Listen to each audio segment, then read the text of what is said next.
Hi guys, my name is Mark and this is my third video on the thumb slap technique. Today I'm going to talk about the thumb slap and picking at the same time. Okay, so which sounds like this. So if you've not done this kind of thing before with the thumb slap, I'd recommend checking out my first video that I did on the thumb slap, which is really basic, and it was just looking at kind of how to get this sound and how to combine it with some basic strumming. My second one was thumb slap and strumming at the same time. And then this one's, as I said, was going to be the finger picking and the thumb slap. So I'd recommend doing it in stages rather than going straight in at something that's going to make life hard for you. So yeah, keep it simple, you know, and kind of build up to this kind of thing. And if you have done this before, then let's get started. We're going to start with some basic chords. I mean, standard tuning, basically. So we're going to do E minor, G, C, and A minor for this sequence today. Okay, so nice, simple, familiar chord sequence. I want to keep this hand simple. The left hand is going to be nice and simple, so we can focus on the right hand techniques. That's what this is all about today, isn't it? It's all about that percussive element with the finger picking. Okay, so I'll play you this sequence, and then we're going to go through each stage, and I'll show you the picking sequence and everything. Okay, so this is the piece we're going to look at today.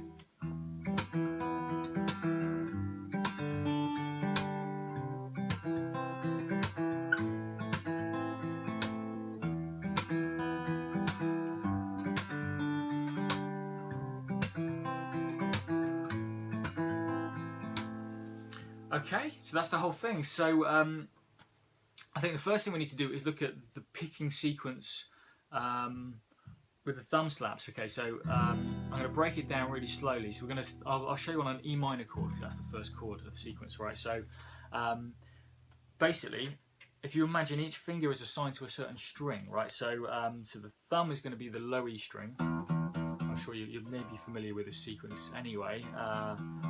But let's just go through it. So thumb on the low E, index finger on the D string. Okay, then they just follow suit in the same way. So the middle finger's on G and the A finger's on the B string. Okay, so we're going to stick to just those four strings for the first chord. Okay, so it's E, thumb, D with the index, G with the middle, and A finger on the B string. Okay, so we've got. Okay, great. So the start of the sequence, the first half of it is. Thumb on the low E, middle finger on the G, and then a thumb slap. Okay, so we've got. Okay, so let's just practice that, doing that a few times. If you want to mute the strings, that can sound quite cool, and that's to do that. You're going to, instead of just doing the thumb slap, you do the thumb slap and you put the fingers on the strings as well, which mutes them. Which is what I think I was doing. Yeah, for the first one, sounds quite cool. If you want to put that in, if you're finding that tricky, then you know, don't worry. You can leave a ring. So it just gives it kind of a bouncy kind of feel, like it's just kind of more lively. If you put that mute in there, it sounds really cool. Okay, as you can hear, the next one is the D string with the index finger. So we've got.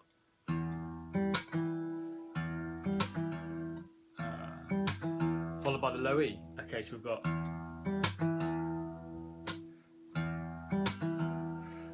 Should we just try that as a sequence? That's the first half. Let's get used to that with the first two chords. Okay, so we've got low E, thumb on the low E, middle finger on the G, thumb slap, and then the D. Okay, so let's start with that. We're going to go, and then the low E string. Did I mention that? So we've got E, G, thumb slap, D, low E. Okay, and then I'll do a tap. So we'll go, and then slap, and then let's go to G, and back to E minor.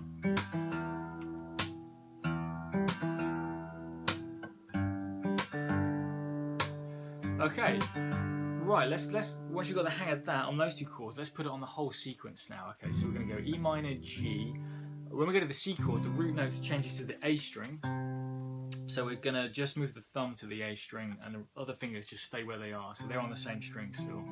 And the fourth chord is A minor. Okay, so we're going to just run through that nice and slowly then. Okay, let's give it a go. So we've got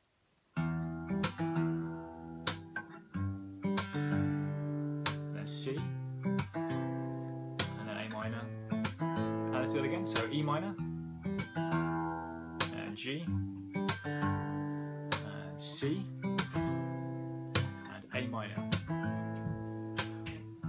Brilliant. So once you've got the hang of that and you're really comfortable with it, we're just going to put in a few extra notes. So that's worth practicing a little bit before we do this. Okay, so we've got this so far.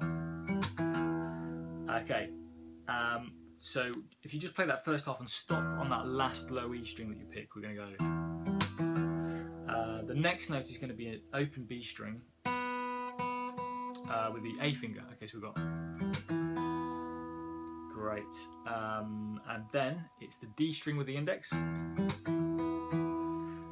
then the G string. Okay, so those extra notes are B string, D string, and the G string. Okay, so we've got, and then we do the thumb slap. That's where that comes in. So the extra notes we've added. So the second half is just strings 2, 4, 3, and then the thumb slap. So we've got. Cool. Okay. Just practice getting that kind of memorized to a certain level, so it's a bit more like muscle memory rather than you're really thinking about each one. So just be really repetitive with this kind of thing, so you're so relaxed and comfortable, it will just sound loads better. And then we'll just, after the thumb slap, we'll put in an open D. Okay, so we've got, and that's the whole thing. I'll just slow that down a bit.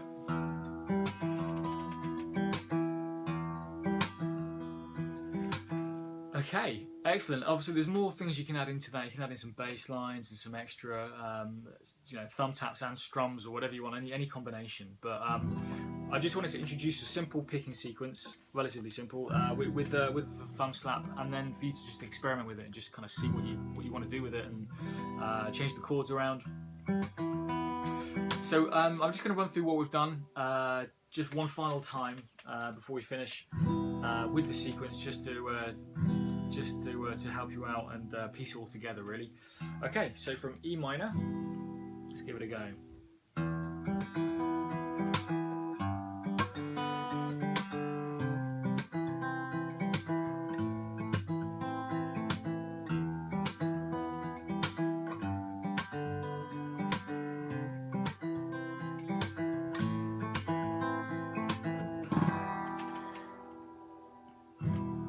Brilliant. Well, that's the whole thing for today. So I hope that's been useful, and hopefully that's given you some new ideas for your songwriting or your whatever you kind of want to do with it. Or if you're doing covers, maybe you want to put in something interesting to change the guitar part around. Once you've got the hang of that, I'd recommend trying to add some dynamics into it. Maybe sort of play around with the. Playing it really quiet and loud and changing the tone and adding a bass line in there, maybe.